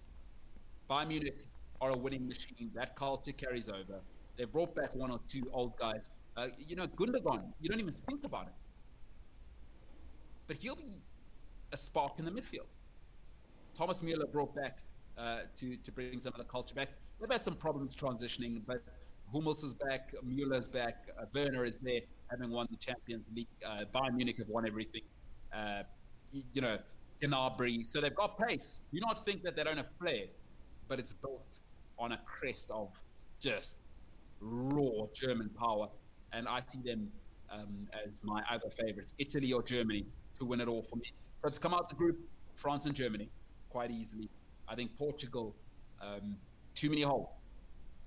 Too many holes. Their previous victory, I would compare to Greece. It was rather a fact of everyone else was terrible. And I think the great Cristiano Ronaldo, he'll be able to summon it once or twice, not 3 times. I don't think they'll beat France and Portugal. France and Germany. Germany and France, for me, come through. And ultimately, Germany, I'm still looking at the draw, but Germany and Italy will compete for the silverware at the end. My thoughts, Jimbo. Look, German engineering, huh? Yeah, they are. I think it's definitely one of the younger squads we've seen in the last while for Germany. But I mean, they've got veterans sprinkled everywhere in every position of the field. But yeah, I think Germany are in this sort of strange transition place at the moment where, they've come from having all of these sort of pros and players that are probably going to be considered legends of the game to a very, very young squad. And it's been a while since the German national team has been a young team. I think they've always sort of thrived on the veteran experience setup. So I think that's going to be very exciting to see. France. And also, before we move on, Joachim Löw, of course, his last tournament, and he's a father figure. I think they'll want to deliver for him to send him off in the correct manner, to say Auf Wiedersehen for an incredible job that he's done as the coach. So, yeah, that to consider as well. For sure. I also think a lot of the sort of the German players are, I mentioned it, I think yesterday or the day before, a lot of the German players are invested in the culture. And that can take them very, very far. So they've got that on their side too. They've got players that are proud to play for the German flag. So yeah, I think Germany are gonna probably shock a couple of people in the group stages. France, they played Bulgaria the other night. Pogba put in an incredible performance. If you have a second, go look at the highlights of France versus Bulgaria. Doesn't sound appealing, but Pogba in that game, incredible. When he plays for France, he's an animal. I still don't rate him at all. Just when he plays for France, that's about it. It's because he doesn't have to be the man. Yeah, and I Because think you've got Griezmann, you've got Mbappe, you've got Conte. When you have these guys to do all of the stuff that actually he should be doing, right? It's a lot easier. It's like when he was at Juventus. Some people flourish when they can just do the nice stuff, right? Because Conte, Griezmann, and Mbappe will do Giroud. They will do the stuff that it takes to win, yes, yeah, not the nice stuff. So it's Pogba's dream to be surrounded by guys who will take care of that. Just give me the ball when I have to do the nice stuff. And fair enough, because he's extremely talented, Paul Pogba, no doubt in that. yeah, absolutely. I think also a lot of them are invested in playing for the French flag. I said yesterday, they play all over the world, but they always seem like a sort of close-knit group of players. So yeah, I think Germany, France, top two for me. I think Portugal, although they won the last one, I don't know. I don't have many sort of strong feelings about Portugal. I mean, mind you, I didn't for the last tournament that they won either. So, there's that. They are also Nations League champions. So who knows? Maybe they could actually finish the group top. We could be completely wrong. Germany could finish third. I think it's impossible to predict the outcome of this group. Apart from, is it Hungary that's in their group? Shame, man. Yeah, that's brutal. You've got to play against World Cup champions, European champions. Brutal. Oh no, dude. Yeah. Shame. They're gonna take. Sure, they might concede 20. I don't think they will. I think Germany, France, and Portugal are going to use that Hungary game as a sort of, okay, let's rest Renato Sanchez and maybe not Cristiano because he wants to play every game. Well, he wants the record. Well, exactly. Also, he is that person that wants to be there when it comes to Portugal. Like, you saw him in the finals of the Euros on the sideline, ice pack on his knee, still yelling and screaming and telling players what to do. So I think, yeah, Ronaldo, it might probably be his last tournament. Well, no, the World Cup's next year, so I think Oh, that's true, huh? it'll be his last Euros. Yes, definitely his last Euros, so he's definitely going to want to make an impact. That's why I say this group's impossible to predict, dude. Portugal surprised us at the Nations League. They surprised us at the Euros. Germany, it's a whole new squad. France, world champions, incredible lineup. Impossible for me. I'm looking forward to watching the group though. So listen, in the France mix, your thoughts on Mbappe and Giroud falling out? I had no idea that they had a fallout. Did they? Well, yeah. Kylian Mbappe not happy about one or two things, so we'll see how that unfolds. And listen, Kylian Mbappe at 19 at the World Cup, right, came as a little boy who felt lucky to be with France. Sure. He is now the pin-up boy for Nike, and I say this all the time. This is what erodes culture, and it happened to Liverpool this season, I think, is Kylian Mbappe has probably come back with an attitude now, because it never would have happened at the last World Cup. Now, he's the head of Nike. I'm the big boy. Have some respect. And also, I've said this about men, right? Men want credit. Didier Deschamps is not giving anyone credit, right? And Olivier Giroud is perfect for him. Some stuff went down, and now Mbappe is not happy. And ultimately, I think what will save France is that Didier Deschamps will, should Mbappe get out of hand, kick him out the squad. Absolutely. I agree 100%. So, You're a youngin, and yes, you were part of the squad that delivered a World Cup, but dude, like, you got to know your place. Giroud's been in the French national side for years. I honestly don't know what went down, but I take Giroud's side. Absolutely. listen, this is what happens though, is when men make a little more money, Yeah. a little bit more power, is they don't know how to deal with it, and he's young, so he'll learn. And again, this is what I said about talented people, is that nobody in his whole life has ever been a better player than Kylian Mbappe, whatever club that he's been at. So what that means is Kylian Mbappe has never heard the word, this magical, sweet word that more people need to hear on this planet. No. He's never heard no.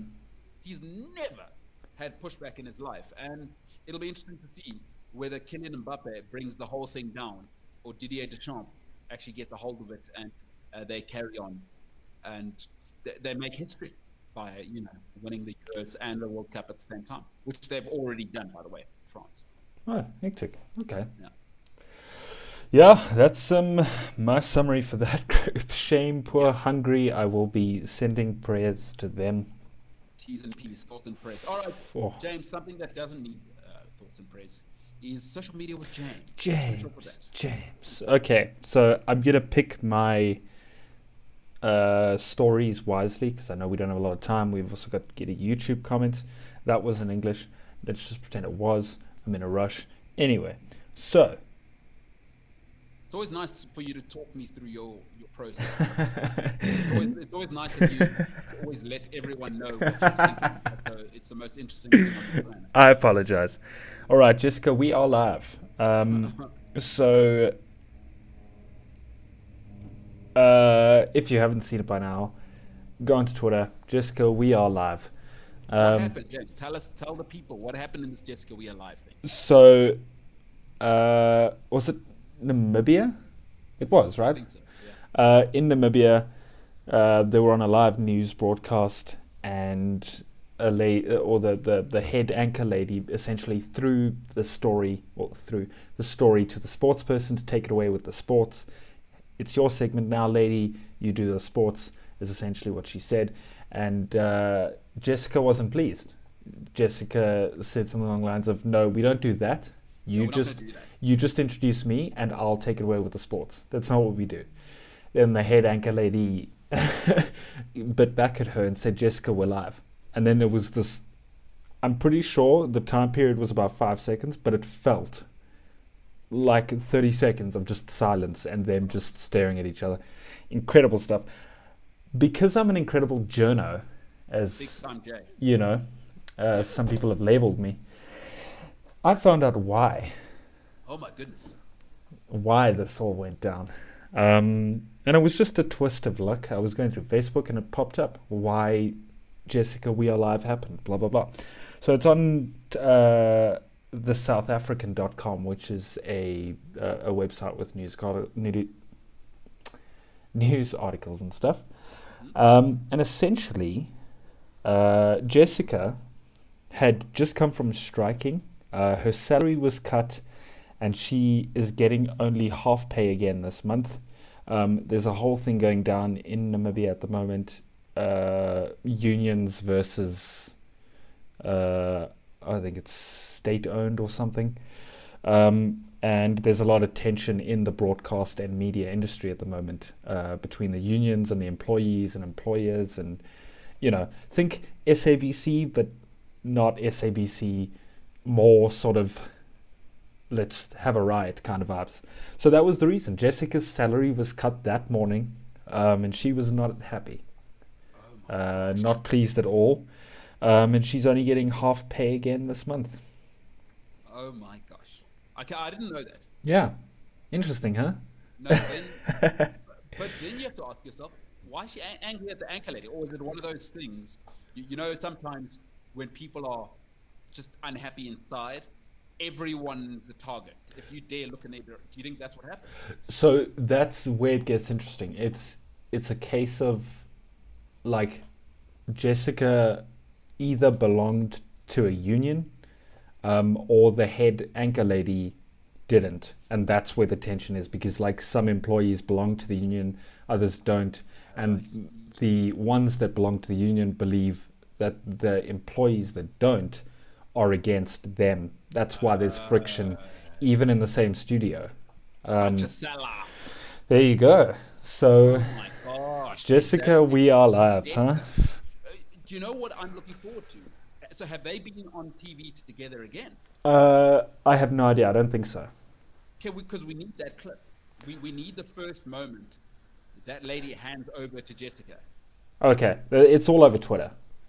So No. But I mean, now that this is all in the open, right? After Jessica We Alive, yeah. the most important content on planet Earth is the very next show where they have to interact.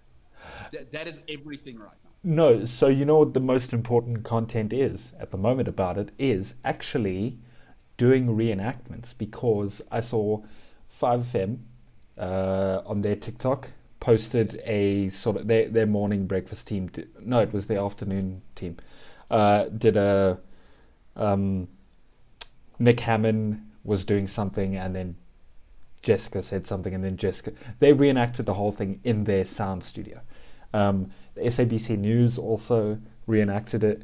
You need to go watch that one. That one is so cringy, it's horrifying. It's terrible. SABC News. So I think the next move is actually reenactments. Sure. Okay. Looking forward to it. Jessica. All right. What else we got? I don't know if anybody's heard, but when Aguero left, he left a whole bunch of gifts for the Manchester City staff. One of those gifts was raffled off to one of the members of staff. That gift was, in fact, his Range Rover, which was won by the Kitman. So, that's awesome. Yeah, he gave a bunch of the staff, I think, Rolexes that had engravings underneath them saying thanks for everything, Kun Aguero, or whatever. But this particular car was raffled off, and the Manchester City Kitman won it about a week ago. Now the only thing that's on social media is the fact that the Range Rover is for sale on eBay. So if you want to own Kun Aguero's Range Rover, it's on eBay. Oh yeah, collector's item. Also, this is the difference between being great and being me. If I was Kun Aguero, those Rolex watches underneath would say, "You're welcome."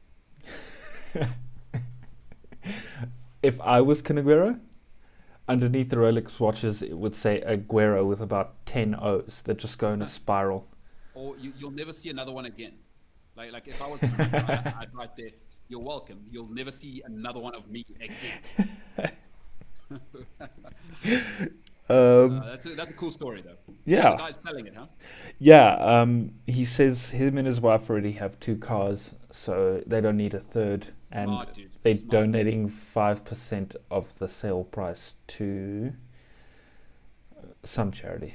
I can't remember. And the then name. put some of it in your retirement. I mean, his annual salary is probably what that car's worth. So. Well, it's currently on sale for, and this could have changed in the time that we've been live.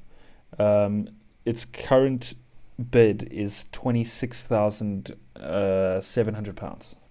Oh, okay. Maybe not. Maybe not his annual salary. He's probably earning somewhere between 150 and 200,000 pounds. Easy. I mean, a year as a kitman. Yeah. Very, very easy. Anyway.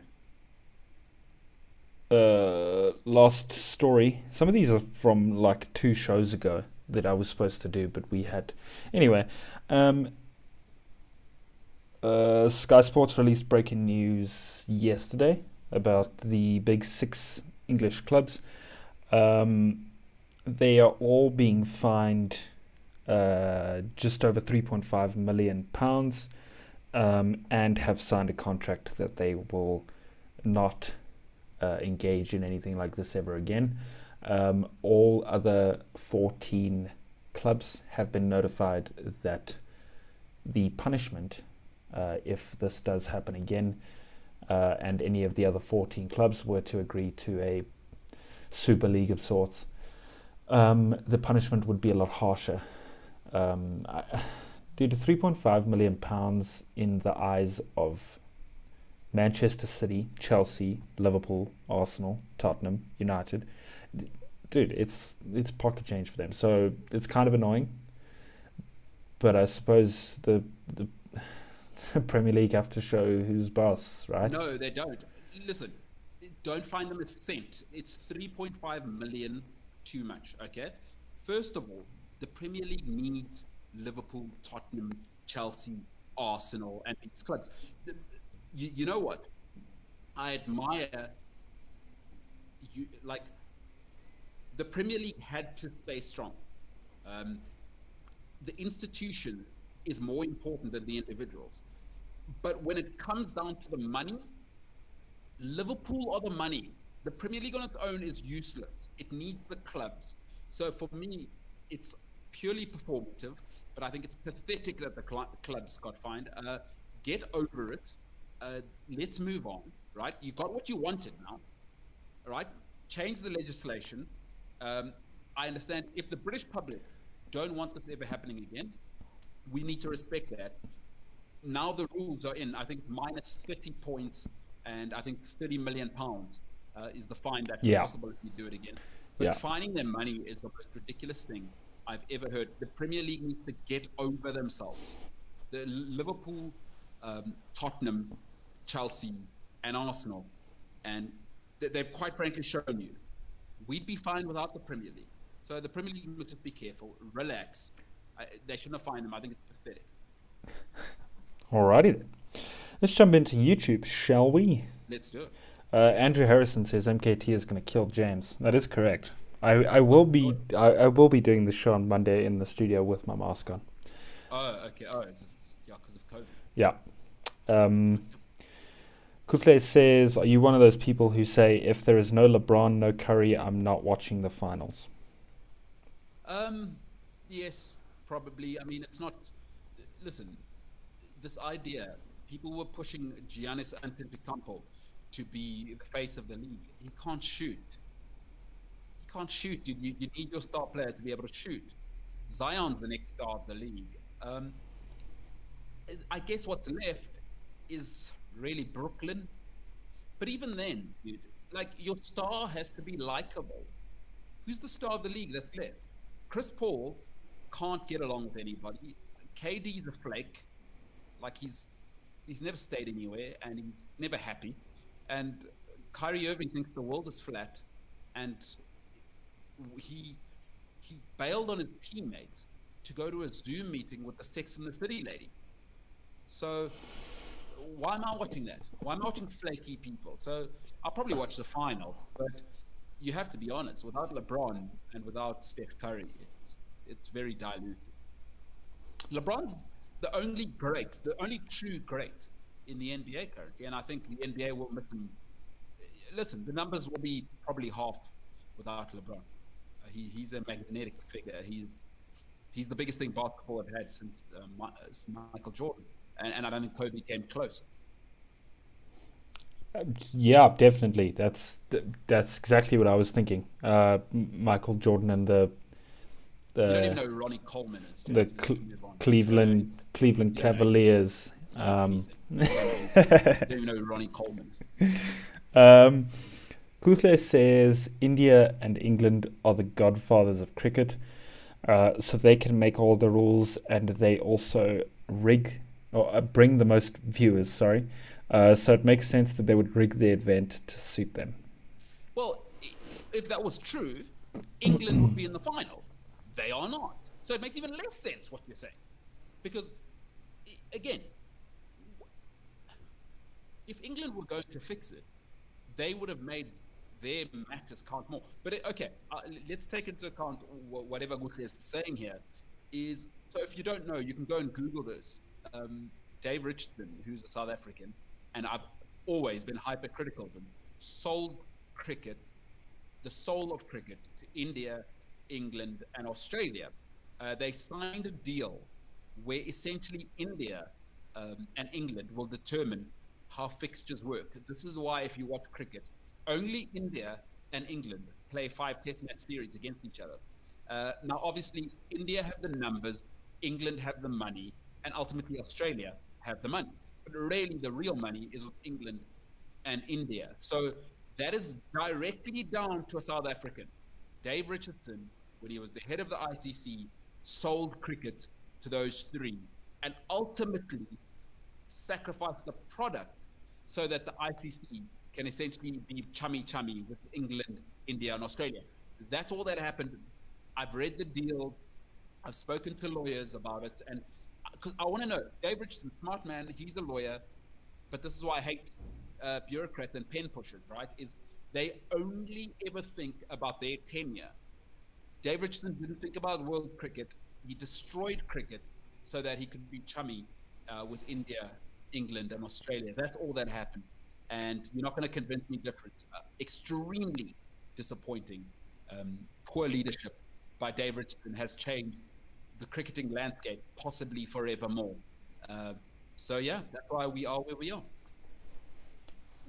Again, yeah. Damn it, Dave Richardson. Yeah, all right, let's move on.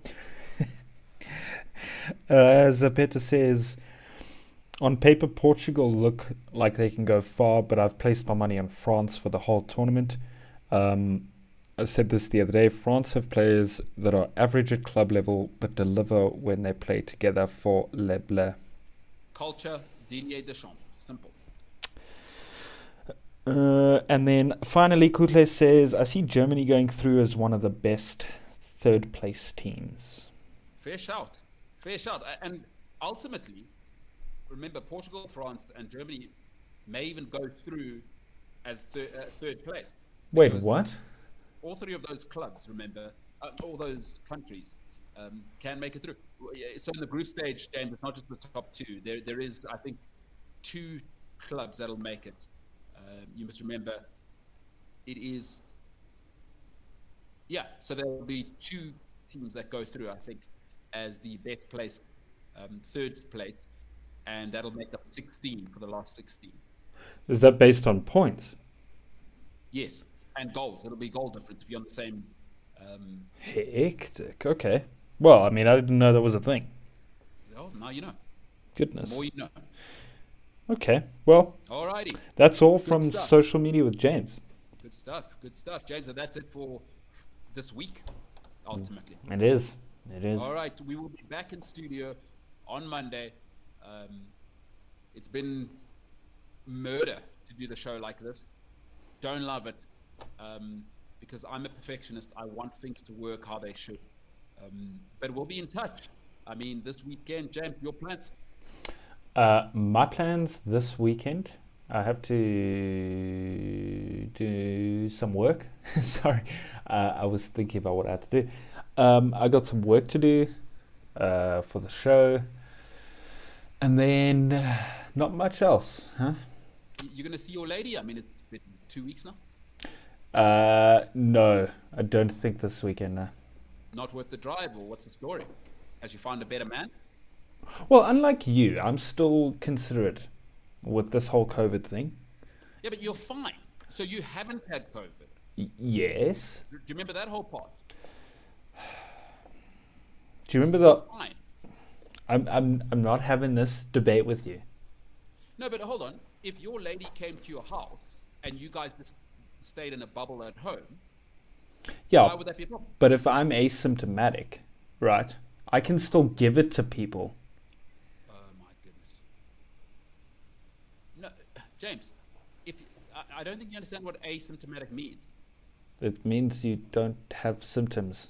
Yes, but no, what you'd still be able to be picked up as COVID positive, by the way. So asymptomatic, let me explain it to you. So you would have tested positive for COVID, but been fine. Do you remember when you tested negative for COVID? So you're not asymptomatic right now. You don't have COVID. I think. So asymptomatic means you've got COVID, you test positive, but you don't have symptoms. So that's where the asymptomatic, that part is, oh, you are not displaying any of the symptoms for somebody who is positive with COVID. I think so you understand it. I think you're projecting. No, I understand science.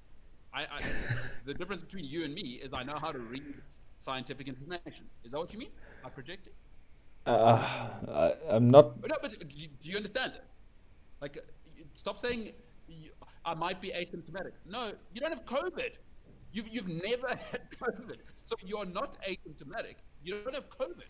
Hey, screw me for being cautious, right? No, you're not being cautious. You're being ridiculous. You've done a test. You don't have COVID. James, go and see your girlfriend. Why are you shouting at me? No, because you're being like these Santon yuppies.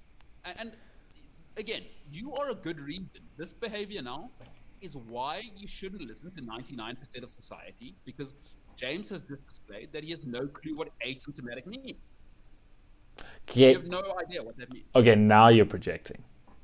No, well, no, you've just shown. Am I wrong? So you've completely shown yourself to not know how the scientific biology world works.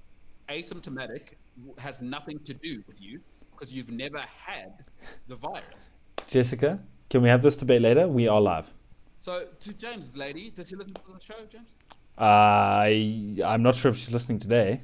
Are you guys having some problems? I mean, James, you don't want to see your girlfriend because you're fine, by the way. So please, if you're in James's life and you listen to the show, please tell him he's fine. You can't get COVID from James. He's not asymptomatic.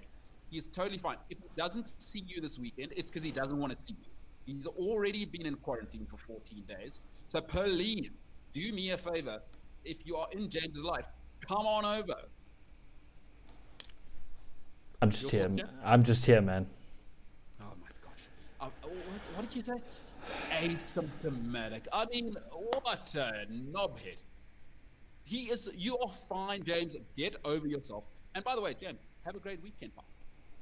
Well, I'm not going to now. I just feel attacked and belittled, and I'm going to struggle to sleep tonight. But James, you'll be fine. You know why? Because you're asymptomatic. Who knows? We'll see. No, it's fine, James. Asymptomatic of feelings. You might have said that. You should have said, I'm asymptomatic of any negative feelings. It would have been as useful as saying somebody who was negative of COVID after science did its thing says I'm asymptomatic. What are you talking about? I'm done investing. Is where I am.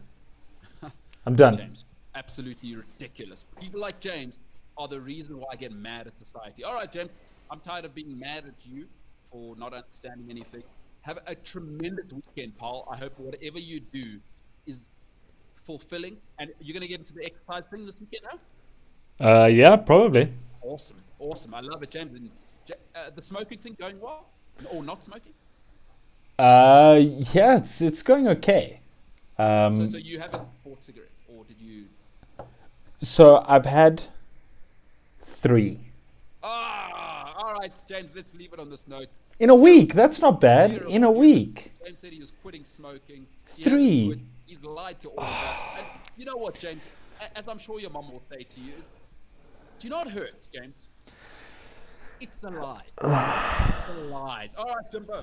Great work this week, pal. It hasn't been easy, but you've pivoted, and fantastic work from you, James. I mean, as a young man, honestly speaking, I think your mother and family should be very proud of you. This hasn't been easy.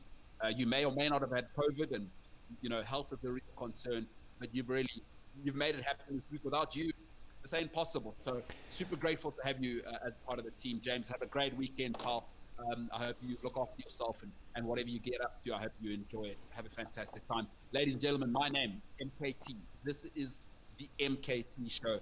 It has been, thank you so much to everybody who has stayed on board this week, even though the audio and the visuals, it's been tricky with being in a sort of mobile location. But James has made it happen, which I'm extremely grateful for.